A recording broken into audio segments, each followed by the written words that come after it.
ದೇಶಾದ್ಯಂತ cylinder trouble ಶುರುವಾಗಿದೆ. ಕೇಂದ್ರ ಸರ್ಕಾರಕ್ಕೆ ಈಗ ಟೆನ್ಷನ್ ಶುರುವಾಗಿದೆ.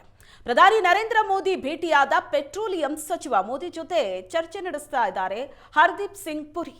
ಮೋದಿ ಜೊತೆ ಸಭೆಯಲ್ಲಿ ವಿದೇಶಾಂಗ ಸಚಿವ ಜೈಶಂಕರ್ ಭಾಗಿಯಾಗಿದ್ದಾರೆ. ಸಿಲಿಂಡರ್ ಪೂರೈಕೆ ವ್ಯತ್ಯಯದ ಬಗ್ಗೆ ಮೋದಿಗೆ ಮಾಹಿತಿಯನ್ನ ನೀಡಿದ್ದಾರೆ ಸಚಿವರು. ಸಮಸ್ಯೆ ಪರಿಹಾರಕ್ಕೆ ಏನು ಮಾಡಬೇಕು ಅನ್ನೋದರ ಬಗ್ಗೆ ಚರ್ಚೆ ಆಗ್ತಾ ಇದೆ. ದೇಶದಾದ್ಯಂತ ತಲೆದೋರಿರೋ ಸಮಸ್ಯೆ ಇದು. ಸಿಲಿಂಡರ್ ಪೂರೈಕೆಯಲ್ಲಿ ಸಾಕಷ್ಟು ವ್ಯತ್ಯಯ ಆಗಿದ್ದು ಸಮಸ್ಯೆ ಜಾಸ್ತಿ ಆಗ್ತಾ ಇದೆ.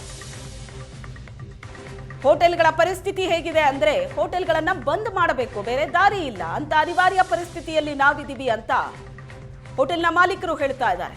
ಇದು ಬರೀ ಬೆಂಗಳೂರು ಅಥವಾ ನಮ್ಮ ರಾಜ್ಯದ ಪರಿಸ್ಥಿತಿ ಅಲ್ಲ, ಇಡೀ ದೇಶದಾದ್ಯಂತ ಇದೇ ಪರಿಸ್ಥಿತಿ ಇದೆ. ಇನ್ನೊಂದು ಕಡೆ ಗೃಹ ಬಳಕೆಯ ಸಿಲಿಂಡರ್ ಪೂರೈಕೆಯಲ್ಲೂ ಕೂಡ ವ್ಯತ್ಯಯ ಆಗ್ತಾ ಇದ್ದು ಜನ ಪ್ಯಾನಿಕ್ ಆಗಿದ್ದಾರೆ.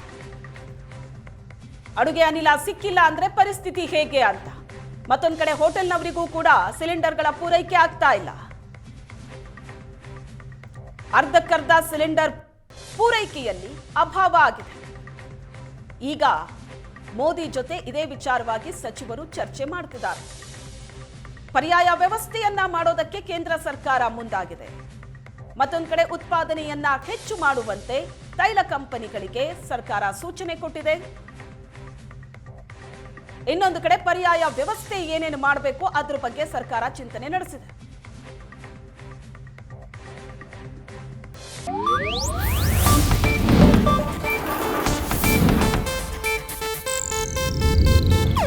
ಇದು ಏಷ್ಯಾನೆಟ್ ನ್ಯೂಸ್ ನೆಟ್ವರ್ಕ್ ಪ್ರಸ್ತುತಿ.